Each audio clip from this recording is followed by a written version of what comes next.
আসসালামু আলাইকুম। আজকে আমি অনেকদিন পর একটা ভিডিও বানাচ্ছি। ভিডিওটা হচ্ছে আমার বাড়িঘরের মধ্যে একটা বিশৃঙ্খলা লেগে রয়েছে, আর বিশৃঙ্খলার মেইন মালিকটা হচ্ছে গিয়া আব্দুল করিম সাহেব।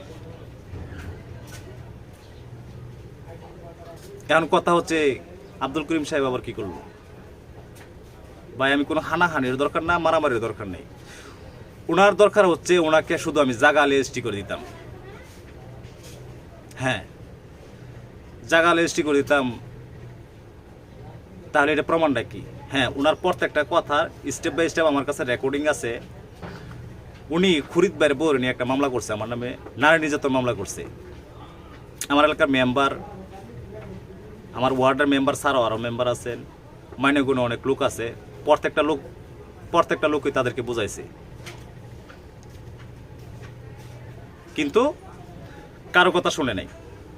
মিজানকে জেল খাটাবি? আরে ভাই, আল্লাহ যদি সহায় থাকে, তুমি কেন তোমার 14 গোষ্ঠী আমাকে জেল খাটাতে পারবে না? আইন তোমার আছে, আমার জন্য আছে। আমি ন্যায়ের পক্ষে কথা বলি। যদি আব্দুল করিম সাহেব যদি জায়গা আমার কাছ থেকে পেয়ে থাকেন, আমি নিঃসন্দেহে দিয়ে দিব। এটা নিয়ে যদি কোনো গুড়ি বানায় চালাকি করিয়া তুমি আমার কাছে জায়গা নিবা, তুমি আমার মামলা মোকদ্দমা করবা, মিথ্যা মামলা দিয়ে, প্রতিনিয়ত মিথ্যা মামলা দিয়ে আমাকে হয়রানি করবা, নো, কোনোভাবেই সম্ভব না। তুমি এটা কি পাইছো? আমার মামলা হচ্ছে জায়গার উপরে,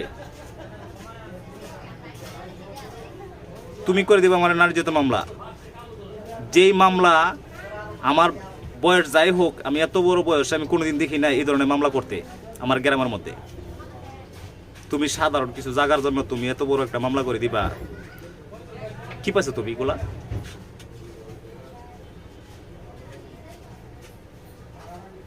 এখন ওই মামলাটা দিয়ে আমাকে গায়েল করতে পারে নাই, আবার নতুন করে চক্রান্ত কইরা কোর্টের মধ্যে আজকে মামলা করতেছে। মামলা করো, কিন্তু আল্লাহ তো একজন আছে নাকি? তুমি তো আমার হয়রানি করবা। আজকে তুমি আমাকে হয়রানি করতেছো, কালকে তুমি নিজে হয়রানি করবা। তুমি কি ভাবছো এগুলি করলে তোমার আমি জায়গা দিলামু?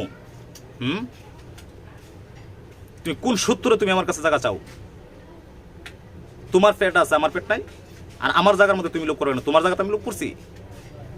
জায়গার দাম বাড়ছে দিকে তোমার লোক বেড়ে গেছে গা, এটি করে পারবা না। তুমি আমাকে হয়রানি করবা।